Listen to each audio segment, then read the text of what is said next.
Sana kami may natatanggap kami kasi senior na kami. Ang hirap ng buhay namin. Kaya,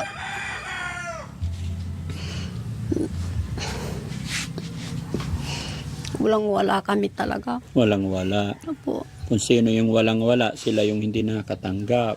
Opo. Lola, sana makatulong po ito. No? Kamay po, Lola. Bilangin natin. 1, 2, 3, 4, 5, 6, 7, 8, 9, 10.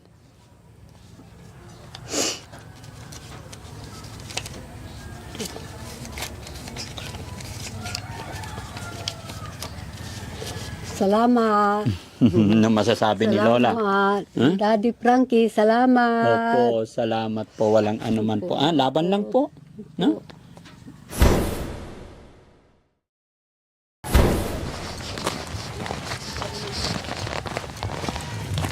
Nalalaglag na pantalon ko. Pumayat na ba ako, guys?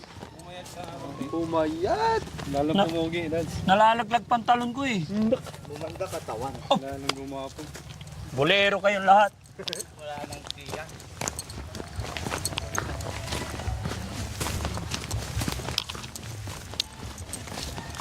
Kakalakad sa bundok. Ha? Kanina lang may nakita kami. Ano? Babagal nyo maglakad. Malapit siya. Dapat ang nauna, yung mga scouter. Mabagal maglakad sa scout. Ang babagal nyo maglakad eh. Nabusog. Pamutog na lapat na sa akin. Kikoy gising. Piling nyo kasi. Dalawa na nakain ko. Karang kaliwa. Ito. Diretso pa? Maganda yung kamatis nila. Oh. Hello po, Nay! Magandang hapon po. Kumusta po kayo? Hello, Tay. Magandang hapon. Ano nangyari sa paa ni Tatay? Una nasuka dito. Oh? Una nasuka. Opo. Tapos? Hindi nagtagal. Lumaki. Hanggang dito. Nabubulok na, Tay. Grabe. Hindi naman nabubulok. Nangitim na. Parang nabali, hindi po ba? Hindi naman. Hindi naman. At talagang dito lang lumaki. O dito lang lumaki. Napacheck up nyo na po ba yan, Tay? Oo. Ano sabi ng doktor? Puputulin. Puputulin. Oo. Hindi po ba kayo diabetic? Mayroon. Dahil sa diabetic. Ano pangalan niyo po, Tay? Ricardo Carato. Ricardo. Ilan po anak nyo? Alim. Ilang taon na po kayo? 64.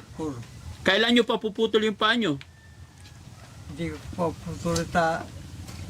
Pinatikap ko na ito. Opo. Sabi ng doktor, uupiraan, tatanggal ito. Opo.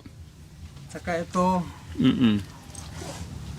pwede ba natatanggalin lang kung kako? Opo.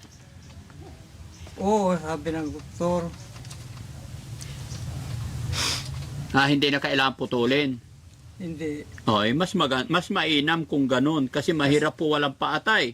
Kasi sabi ng doktor na nagpatikapan ko, kaya ko yan dahil mayroon na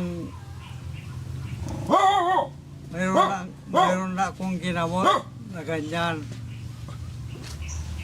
Pero diabetic po kayo. Oo. May gamot kayong pang diabetic.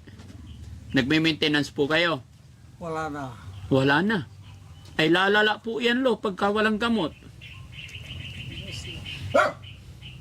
Nawala na ako ng gamot. Nawalan na po kayo ng gamot. Wala. Check up to sana kahapon do. Oo. Sir. Oo. Walang pampacheck up. Ay walang pampacheck up. Ano po bang hanap buhay nyo dito, Lola? Wala po. Noon construction yan. Ano on construction? Ayan na, kanya, wala na. Wala na. Paano po yan? Kailangan na ipa-check up. Sana po. Check up kaso. Wala. Ilan po anak nyo, Lola? Saan na po yung mga anak nyo? Nandito sila. Wala silang anak buhay. Wala sila. Ay, bakit walang hanap buhay? Oo. Pa-extra lang sa construction, Daddy. Pa-extra lang sila. Oo. Kilala nyo po ako, sir? Ay, ma'am? Opo. Oo. Daddy Frankie. Si Daddy Frankie, salamat. Magandang hapon. Kaya po ako nakarating dito, Nay. Nilapit kayo ng isang concerned citizen. Minessage yata nila kay Boss Tax. Kaya po nandito kami. Sabi nila may isang lolo daw na puputulin ng paa. Opo. Eh, hindi nyo naman pala ipapaputol. Malaki kasing nervyos eh. Malaki ang nervyos ni lolo pag putulin ng paa. Opo. Pero kayo po, Lola, payag kayo putulin na paa? Oo, payag ako. Bakit po papayag kayo? Hindi na makakalakad si lolo pag pinutol ang paa. Saklay na. Saklay na lang. Oo. Para mahaba pang buhay, Mm. Ano po ba sinabi ng doktor? puputulin to. Puputulin talaga. Pero si lolo ayaw. Ayaw niya.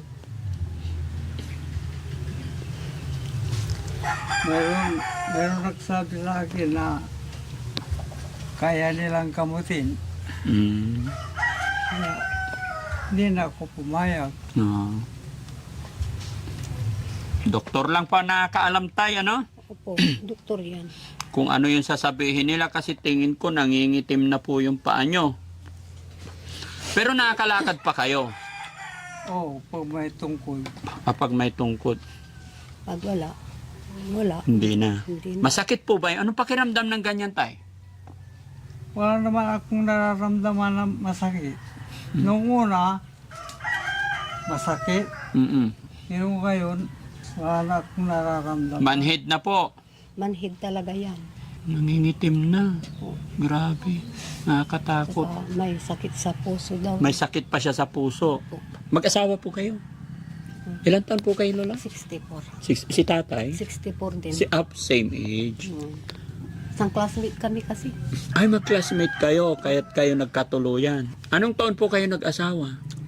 1979. 1979. 1979 kayo nagsimula magsama po? Oo. Yun din yung araw ng kasal nyo? Oo. Hindi, kung 1979, 46. Kasi pinanganak po ako 1979 eh. Opo, pinanganak ako noon. No? So, pero paano yan, Nay? I-check up niya sana kahapon. Opo. Hindi nyo nadala. Opo, walang pera. Bakit walang trabaho yung mga anak nyo? Mayroon din pero Extra sila eh. Extra. Ilang taon na po ba yung bunso? 29. May asawa na rin. Opo. Ah, may lahat mga sila, pamilya. lahat sila may asawa na. Oh. Paano kayo nabubuhay ngayon, Nay? Saan kayo kumukuha ng pagkain araw-araw? Kung minsan, yung mga anak ko, nagbibigay sila, Konti. kunti-kunti lang. Mm-mm. Saka milalabada ako, ganun Ay, nakikipaglaba pa kayo sa ganyang edad. po. Kaya pa ho. Kaya. Tiis lang. Oh, Tiis lang po. matiis lang. po. Magkano po sweldo nyo sa paglalaba isang araw? 300, 400, ganun. Depende sa dami siguro, ano? Po.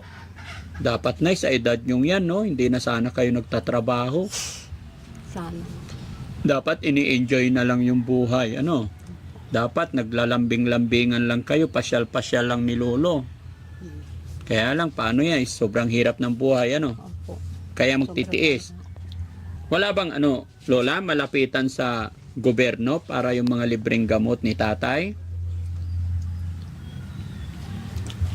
Wala kaming alam. Wala kaming Dati. alam na malawapitan. Wala kaming alam. Sa mayor. Congressman. Hindi nyo inilapit? Hindi po. Tsaka kayo po, may mga senior na po ba kayo natatanggap? Wala. Wala pa po. Bakit wala? Ayun po. Yung iba, yung tatanggapan na. Kayo wala pa. Wala Kahit pa. isa sa inyo wala. Wala.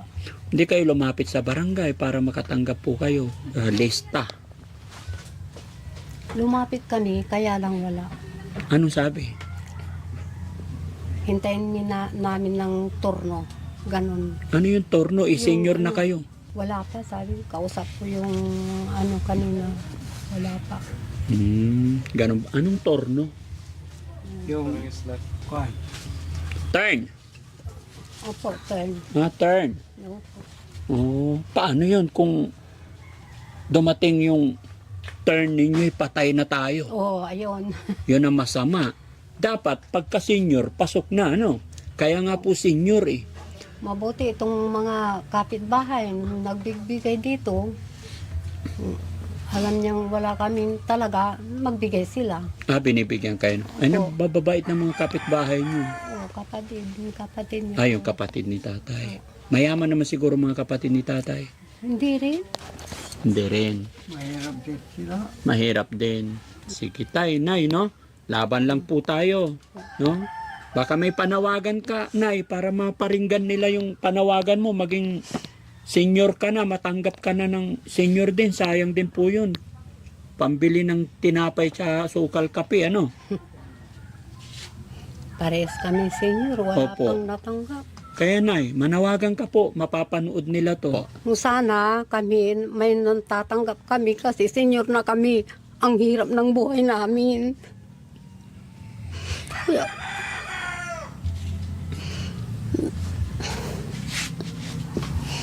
walang-wala kami talaga. Walang-wala. Opo. Kung sino yung walang-wala, sila yung hindi nakatanggap. Opo.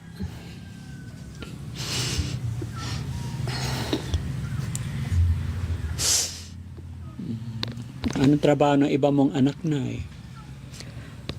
Puro sila construction, labor lang sila. Kaya hirap din. Tapos may mga anak na rin, no? Opo, magagata sila. Opo. Kaya kung may sobra, sa kanila kayo mabibigyan. Po. Pag may natira. Pero pag walang extra, wala. maghintay si lolo't lola. Po. Pero sinong kasama nyo nakatira sa bahay? Yung apo ko lang, yung isa, yung alaga ko, magmula bagong panganak. Ay, may apo pa kayong kasama. Opo. Kayo pa rin ang bumubuhay doon. Opo. Sana lola, malakas lagi yung katawan mo, hindi ka magkasakit, no? Kasi paano na si lolo, pagka magkasakit ka, wala na maglalaba. Parehas kaming diabetic, daddy. Ay, diabetic ka rin. Opo. Ako ang una. Nung 29 years old ko, diabetic na ako hanggang ngayon. Pero, tiyaga lang ng pagkain. Oo. Naingatan mo. Opo. Ano po ba yung mga bawal sa diabetic, lola? Yung matatamis, yun. Kaya, andyan yung mga gamot, yung serpentina, pag tumaas yung sugar, ayan na, Paanong inumin yun? Ilaga? ilaga. Ilaga po yan. Tapos si tatay naman na nagkaganyan, no? Mas mahirap tay kasi pag nawalan ng paa, pag naputol. Pero kung yun ang sinabi ng doktor, wala tayong magagawa. Kaysa naman umakyat yung Oo, infection. infection. Kasi yung paa nyo po, talagang nangingitim na po. Itim na. Yun na po yung lunas. Kaysa naman umakyat. Mag-iisang taon na yan. Po? Mag-iisang taon na. Ay, mag-iisang taon ng ganyan. Po. Kaya pala nangitim na ng gusto. Kung dati masakit, nakakaramdam, ngayon hindi na nakakaramdam, ibig sabihin, Manhid na. opo, nag-iiba na siya, kaya wala na siyang pakiramdam. Kaya dapat mapa-check up nyo na, no? Oo. Sige lola, wag tayo mawala ng pag-asa, no? Salamat sa Panginoon at napasyalan ko kayo. No? Magbibigay ako ng pampacheck up nyo po. Lola, sana makatulong po ito. No? Kamay po lola, bilangin natin. 1, 2, 3, 4, 5, 6, 7, 8, 9, 10.